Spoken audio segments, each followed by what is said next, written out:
लक्ष्मण जान की जय जय बोलो हनुमान की। राम लक्ष्मण जान की जय जय बोलो हनुमान की। राम लक्ष्मण जान की जय जय बोलो हनुमान की। সকলকে আজ হনুমান জয়ন্তীর অনেক অনেক অনেক শুভেচ্ছা। আজকের গল্প সেই ছোট্ট দুষ্টু হনুমানকে নিয়ে। তোমরা সবাই গল্পের আসন পেতে বসে পড়ো, আর আমি তোমাদেরকে এই হনুমানের গল্পটা বলছি। আমার ছোট্ট আশিরজাকেও আমি আদর করে মাঝে মাঝেই বলি আমার ছোট্ট হনুমান। আশিরজা কিন্তু হনুমানের থেকেও অনেক দুষ্টু, তবু তোমাদের আজকে সে আসল দুষ্টুর গল্পটা বলছি।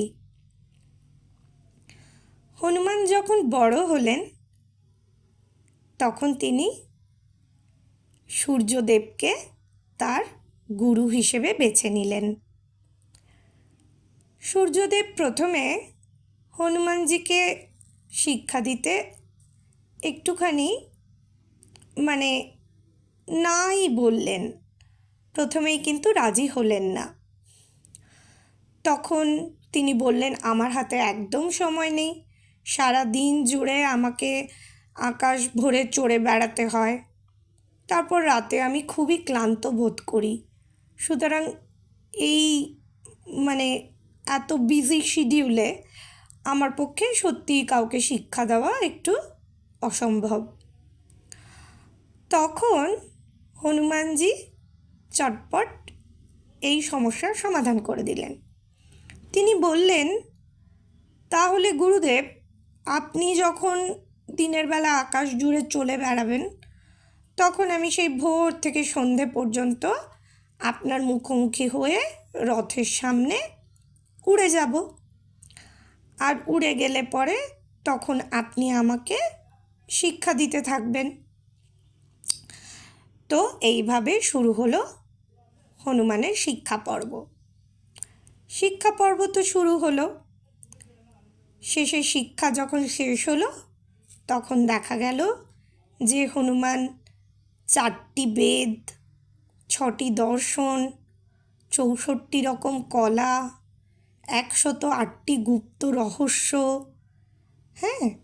এই সমস্ত কিছু বিদ্যায় পারদর্শী হয়ে উঠলেন। বিদ্যা তো হলো, শেখানোর পরে এবারে গুরু দক্ষিণা দেওয়ার পালা। গুরু দক্ষিণা দেওয়ার সময় সূর্যদেব বললেন যে ঠিক আছে, তোমার যখন আমাকে দক্ষিণা দিতেই হবে তাহলে তুমি এক কাজ করো, আমার পুত্র সুগ্রীবের কল্যাণের দেখাশোনা করো। সুগ্রীবকে তো তোমরা সকলেই চেনো, আর যদি মনে না পড়ে তাহলে আমি সুগ্রীবের পরিচয় দিচ্ছি। আসলে তোমার বালি যখন বানর সেনাদের রাজা হলো, তার আগে রিক্সা নামক একজন সিমিয়ান সেই সমস্ত বানর সেনাদেরকে শাসন করতেন। রিক্সা একদিন কি হলো, একটি মায়াময় পুলে পড়ে গেলেন। সেই পুলের মধ্যে পড়ে গেলে তিনি কি হয়ে গেলেন জানো তো? একজন মহিলা হয়ে গেলেন। কিন্তু সেই রমণী এত সুন্দর দেখতে যে দেবরাজ ইন্দ্র আর সূর্য দেবতা দুজনেই কিন্তু রিক্সাকে পছন্দ করে ফেললেন। পছন্দ তো করে ফেললেন, এরপরে রিক্সার সাথে দুজনের 2টি পুত্রের হলো জন্ম। ইন্দ্রের পুত্র হলেন বালি, আর সুগ্রীব হলেন সূর্যের পুত্র। এবার সন্তান জন্ম দেওয়ার পরে রিক্সা কিন্তু আবার পুনরায় পুরুষ রূপ ফিরে পেলেন।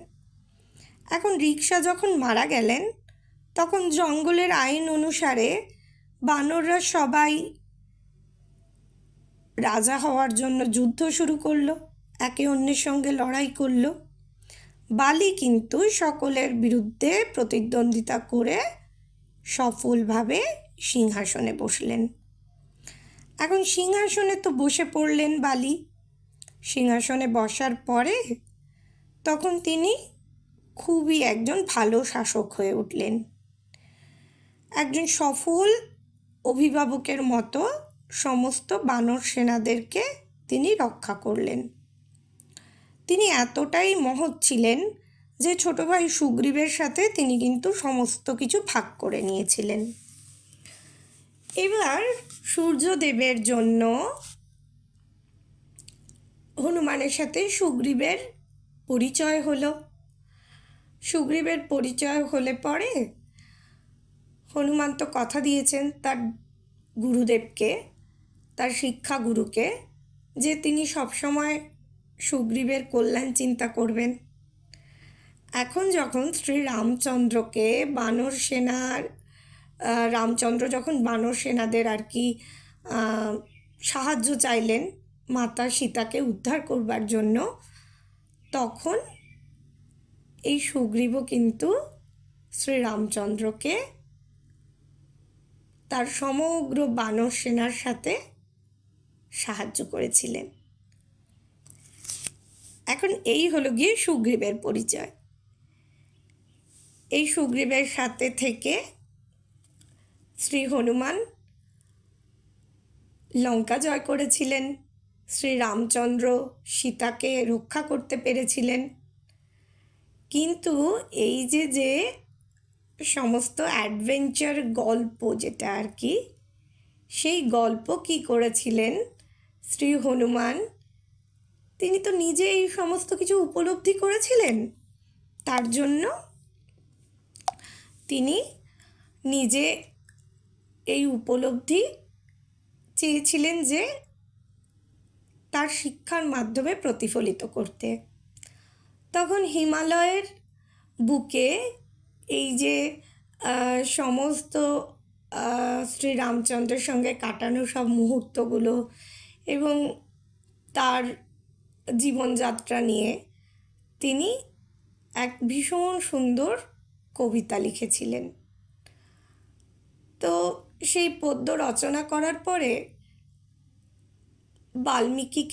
ঋষি বাল্মীকিকে তিনি দেখাতে চাননি। প্রথমেই বাল্মীকি শুনেছিলেন যে শ্রী হনুমান হিমালয়ে এরকম একটি কাব্য রচনা করেছেন। তখন বাল্মীকি শ্রী হনুমানের কাছে হনুমানের শরণাপন্ন হলেন, বললেন, ঋষিবর বললেন যে প্রভু, আপনি যদি আমাকে এই আপনার পদ্য একবার পড়তে এবং দেখতে যদি আপনি অনুমতি প্রদান করেন। তখন হনুমান তাতে রাজি হয়েছিলেন। রাজি হলে পরে এখন যখন সমস্ত পদ্য পড়া শেষ হলো, তখন বাল্মীকির একাধারে ভীষণ আনন্দ হয়েছিল, আবার একাধারে খুব দুঃখ হয়েছিল। আনন্দ হয়েছিল এই কারণেই যে এমন সুন্দর কাব্য এই পৃথিবীতে কেউ কোনোদিনও পড়েনি বা কেউ কোনোদিনও দেখেনি। কিন্তু দুঃখ এই কারণে হয়েছিল যে এই পদ্য পড়ার পরে আর কেউ বাল্মীকির রামায়ণ বোধহয় আর পড়তে চাইবেন না। কিন্তু হনুমান কিন্তু তার মনের কথা বুঝতে পেরেছিলেন। তখন হনুমান কি করলেন, সাথে সাথে সেই প্রস্তর খণ্ড থেকে সমস্ত কিছু মুছে দিলেন। তারপর বাল্মীকিকে বললেন, তুমি চিন্তা করো না, আমি এটা লিখেছিলাম আমার মনের আনন্দে, কোনো ফেম বিখ্যাত হওয়ার জন্য নয়। তোমার রামায়ণ সকলেই পড়বে। এবং বাল্মীকি রামায়ণ কত এই পৃথিবীর হয়তো প্রত্যেকটা মানুষের মনের একটা অবলম্বন, এক হৃদয়ের অবলম্বন। তাহলে তোমরা প্রত্যেকে রামায়ণের গল্প পড়ো। আবার কালকে আসবো রাজা বিক্রমাদিত্যের গল্প নিয়ে। আশির যা, আজকের গল্পটা তোমার কেমন লেগেছে? খুব ভালো লেগেছে। আর বন্ধুরা, তোমাদেরও যদি এই গল্পটা ভালো লেগে থাকে তাহলে কমেন্ট করো, লাইক, সাবস্ক্রাইব আর শেয়ার করো। আজকে তুমি হনুমান জয়ন্তী সেলিব্রেট করেছো? হ্যাঁ, করেছি। হনুমান মন্দিরে গেছি, আর আর লাল সুতো বেঁধেছি, আর লাল গোলাপ দিয়েছি, আর পুজো দিয়েছি। হ্যাঁ, আমাদের গঙ্গার তীরে একটা খুব সুন্দর হনুমান মন্দির আছে, সেখানে আমরা পুজো দিয়েছি আর বলেছি জয় হনুমান। জয় আশিসা, হনুমান। এই গল্পটা তোমার কেমন লেগেছে? খুব ভালো লেগেছে। বন্ধুরা, যদি তোমাদেরও এই গল্পগুলো ভালো লাগে তাহলে লাইক, সাবস্ক্রাইব আর শেয়ার করে কমেন্টে জানাও কি কি নতুন গল্প শুনবে। ঠিক, তাড়াতাড়ি জানাও আমাদের কি কি নতুন গল্প শুনবে।